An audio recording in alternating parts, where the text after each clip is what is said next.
Hi everyone, मेरा नाम ऋषभ है और आज हम लोग इस वीडियो में बात करने वाले हैं जियो फाइनेंशियल सर्विसेज पर, क्योंकि जियो फाइनेंशियल सर्विसेज पर एक और न्यूज निकल कर आ रही है जिसका असर आपको स्टॉक के ऊपर मंडे को यानी कि कल होता हुआ नजर आ सकता है। और शायद हो सकता है कि इस स्टॉक की ये जो न्यूज है ना, इसकी वजह से आपको पूरी की पूरी स्टॉक की जिंदगी बदलते हुए नजर आ सकती है और जो इसके इन्वेस्टर है उनकी जिंदगी तो 100% बदलते हुए आपको इसमें नजर आने वाली है। और खास चीज मैं आपको बता देता हूं कि इस न्यूज का असर न केवल जियो फाइनेंशियल सर्विसेज पर बल्कि और अदर स्टॉक्स पर भी पड़ने वाला है।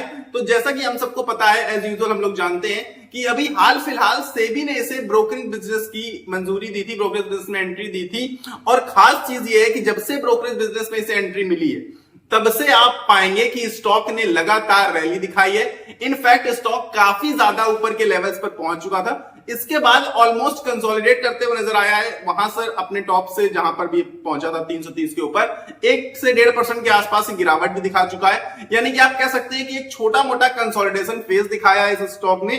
और खास चीज ये बता देता हूं मैं आपको कि अब सेबी ने इसे एक और हरी झंडी दिखा दी है, यानी कि जियो फाइनेंशियल सर्विसेज को सेबी की तरफ से एक और हरी झंडी, एक और मंजूरी मिल गई है। और वो मंजूरी किस चीज की है?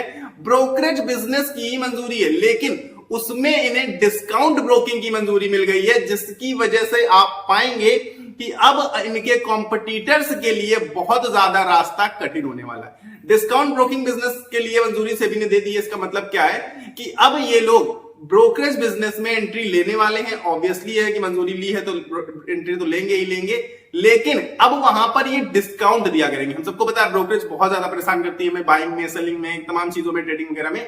तो अब ये लोग डिस्काउंट ब्रोकरेज करेंगे, यानी कि ब्रोकरेज में काफी ज्यादा डिस्काउंट दे देंगे, मे बी फ्री करा सकते हैं, कुछ भी करा सकते हैं, जिसके लिए सेबी ने मंजूरी दे दी है कि भैया आप जिस तरीके से चाहें उस तरीके से ब्रोकरेज रख सकते हैं अपने अनुसार। तो इसकी वजह से आप पाएंगे कि ये न्यूज जियो फाइनेंशियल सर्विसेज के लिए तो बहुत ज्यादा पॉजिटिव है, लेकिन जो अदर ब्रोकर्स हैं, जो कॉम्पिटिटर्स हैं इसके, उनके लिए एक बहुत ही निगेटिव न्यूज है। और अदर ब्रोकरेज बिजनेसेस, जो अदर ब्रोकर्स हैं, उनमें से सबसे ऊपर जो आप नाम पाएंगे उसमें से जीरोधा, साथ ही साथ आप पाएंगे ग्रो ऐप का, अपस्टॉक्स का और एंजल वन का। ये चारों सबसे ऊपर पाएंगे, जिनके ऊपर बहुत बड़ा निगेटिव इंपैक्ट पड़ने वाला है, क्योंकि ये भी बहुत बड़े ब्रोकर माने जाते हैं हमारे इंडिया के। तो अब मैं बता देता हूं आपको कि यहां पर हो क्या गया है। अंबानी जी, रॉक और जियो फाइनेंशियल सर्विसेज यानी कि इनफैक्ट फाइनेंशियल इंडस्ट्री शॉक हो चुकी है पूरी की पूरी जियो फाइनेंशियल सर्विसेज के इस मूव के साथ। अब अगेन हम कह सकते हैं कि same tactic, same strategy and actually works very well, always works very well in India. क्यों हम इसको बता सकते हैं कि ये स्ट्रेटेजी का नाम है द प्राइसिंग स्ट्रेटेजी। हमेशा इंडिया में काम करती है, क्योंकि हम सब जानते हैं कि इंडिया जो है बहुत ज्यादा, मतलब हम सब कह सकते हैं पूरी दुनिया में सबसे ज्यादा पॉपुलेटेड कंट्री है। यहां पर प्राइसिंग स्ट्रेटेजी 100% वर्क करेगी। हम बहुत डेवलप्ड कंट्री नहीं है, तो जहां सस्ता मिलेगा वहां पर जाने की कोशिश करेंगे। तो वही सेम स्ट्रेटेजी, सेम टैक्टिक हमेशा वर्क करती है इनकी प्राइसिंग स्ट्रेटेजी।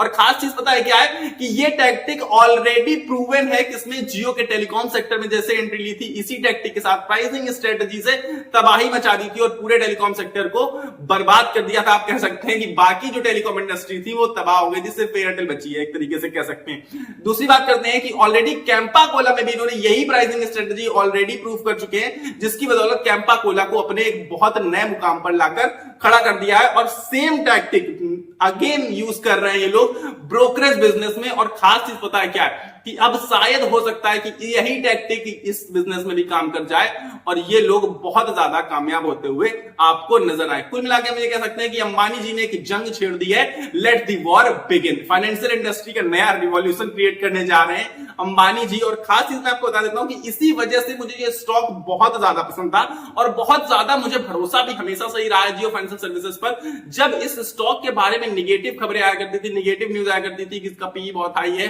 कामकाज कुछ फिक्स नहीं है, कामकाज कुछ सही से चल नहीं रहा था, कुछ भी कर नहीं रहे थे, अलग हो गया था सिर्फ और सिर्फ रिलायंस से, लेकिन तब भी मुझे जियो फाइनेंशियल सर्विसेज पर काफी हद तक कह सकते हैं कि अंधा भरोसा था, या फिर हम अल्टीमेटली ये बोल सकते हैं कि मुझे मुकेश अंबानी जी पर अंधा भरोसा था, जिसकी बदौलत मैं कह सकता हूं कि लगातार मैंने इस स्टॉक के बारे में बात करी है और लगातार आपसे भी कहा है कि ये स्टॉक इतिहास रचने वाला स्टॉक है।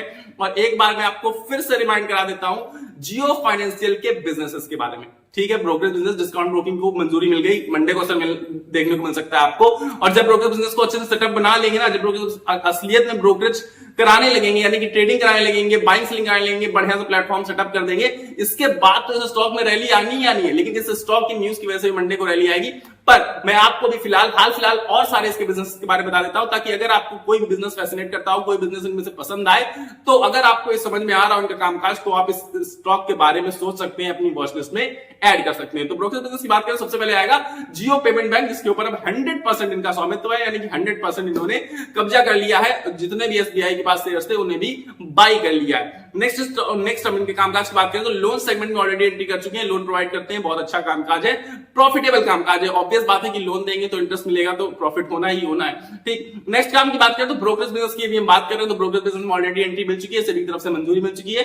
और खास बात मैं आपको बता देता हूं कि म्यूचुअल फंड बिजनेस में भी एंट्री मिल चुकी है, सेबी की तरफ से मंजूरी के द्वारा। और नेक्स्ट है कि सेबी ने और भी एक मंजूरी दी है, वो इनका एडवाइजरी बिजनेस। इतने सारे अच्छे खासा बिजनेस करते हैं जो आपको काफी अच्छे समझ में भी आते हैं, क्योंकि एडवाइजरी बिजनेस का मतलब है कि आपको कौन सा स्टॉक खरीदना है, क्या करना है, किस तरीके से आपको अपने फाइनेंशियल्स को मैनेज करना है, पोर्टफोलियो को मैनेज करना है, सारी एडवाइस आप इनसे ले सकते हैं, जिसके लिए आप इन्हें पेमेंट करेंगे, नॉर्मल सी बात है। तो पेमेंट करेंगे, इसके बाद आपका लॉस हो रहा है, क्या हो रहा है, पोर्टफोलियो कैसे चल रहा है, कि हाँ जिम्मेदारी मतलब ऐसा ये जिम्मेदारी नहीं लेंगे कि आपको पैसा दे देंगे वापस करके, ये कहेंगे कि होल्ड करो, ये करो, अपना मतलब तरह तरह की चीजें बता सकते हैं, आपको एडवाइस दे सकते हैं अल्टीमेटली, लेकिन उसका इन्हें पैसा मिलेगा और प्रॉपर प्रॉफिट है। हर बिजनेस आप इनका पाएंगे उठाकर, तो मोस्टली आप पाएंगे कि कुछ खास सच रिस्क तो देखिए बिजनेस में होता है, लेकिन प्रॉफिटेबल बिजनेस है, यहाँ पे लॉस दूर दूर तक बनता हुआ नजर नहीं आता है। और खास चीज मैं आपको सबसे ज्यादा बताऊं कि यही सारे बिजनेस मुझे इतने ज्यादा फैसिनेट करते हैं, इतने ज्यादा फैसिनेटिंग लगते हैं, जिसकी वजह से मुझे ये स्टॉक जो है जियो फाइनेंशियल सर्विसेज हद से ज्यादा पसंद स्टॉक है। और अगर आपको भी ये बिजनेस फैसिनेटिंग लगते हैं, अगर आपको भी बिजनेस पसंद है, तो आप जियो फाइनेंशियल सर्विसेज को कंसीडर करके चल सकते हैं, या फिर अपनी वॉच लिस्ट में ऐड कर सकते हैं। फाइनली मैं आपको एक बात बता देता हूं कि मैं सेबी रजिस्टर्ड नहीं हूं, तो अगर आप कोई फाइनल कॉल ले रहे हैं बाई या सेल की, तो अपने एनालिसिस के बेसिस पर लीजिएगा, मेरे कहने के बेसिस पर नहीं लेंगे। अगर आपने कहा कि भैया आपने कहा था लेने के लिए, तो मैं आपके आके 2-4 घंटा मारूंगा। क्यों? क्योंकि आपको पता है कि मैं सेबी रजिस्टर्ड नहीं हूं। तो लास्ट कॉल अगर आपको लेनी है तो अपने एनालिसिस के बेसिस पर लेनी है। हाँ, मैं हर बार आपको इससे रिलेटेड कोई भी न्यूज निकल कर आती है तो वीडियो बनाकर कवर करता हूं, आपको बताने की कोशिश करता हूं, ताकि आप अप टू डेट रहें। अगर आप जियो फाइनेंशियल सर्विसेज के इन्वेस्टर हैं या फिर आप इन्वेस्ट करना चाहते हैं, तो आपके पास हर वो न्यूज होनी चाहिए जो इससे रिलेटेड स्टॉक में चल रही है, ताकि आपको स्टॉक कवर करने में, स्टॉक में एंट्री करने में, स्टॉक में एग्जिट करने में काफी ज्यादा मदद मिल सके। आई होप आप समझ गए होंगे सारी चीजें। लेकिन अगर आप फिर भी नहीं समझे, तो अगर आपको कुछ डाउट है या फिर आप कुछ एक्स्ट्रा जानते हैं जो आप मुझे बताना चाहते हैं, आप मुझे कुछ ओपिनियन शेयर करना चाहते हैं अपना, तो आप मुझे कमेंट बॉक्स में कर सकते हैं। और साथ साथ मैं आपको बताता चलूं कि आपको अभी कहीं नहीं जाना, वीडियो को बिना लाइक किए हुए, लाइक फ्री ऑफ कॉस्ट होता है, और आपके एक लाइक करने से मुझे बहुत ज्यादा मोटिवेशन और सपोर्ट मिलता है। तो वीडियो को लाइक का बटन दबाकर वीडियो को लाइक कर दीजिएगा। साथ ही साथ चैनल का सब्सक्राइब का बटन नीचे आ रहा होगा, उसको दबाकर आप मेरे साथ जुड़ सकते हैं, क्योंकि रेगुलर बेसिस पर अगर आप वीडियोस चाहते हैं मेरे द्वारा, तो आपको क्या करना पड़ेगा, सब्सक्राइब का बटन दबाना पड़ेगा और मेरे साथ जुड़ना पड़ेगा। तभी आप रेगुलर बेसिस पर जो मैं stock specific analysis, IPO analysis करता हूं, और कोई भी स्टॉक मार्केट से रिलेटेड न्यूज आती है उसे कवर करने की कोशिश करता हूं, और वीडियो के थ्रू आप तक पहुंचाने का काम करता हूं। तो अगर आपको वीडियो चाहिए रेगुलर बेसिस पर, तो आपको चैनल सब्सक्राइब बटन दबाकर मेरे साथ जुड़ना पड़ेगा। मिलेंगे अगले वीडियो में, तब तक के लिए आप सभी को अपनी सेहत का ख्याल रखना है। स्वस्थ रहिए, मस्त रहिए। नमस्कार, धन्यवाद।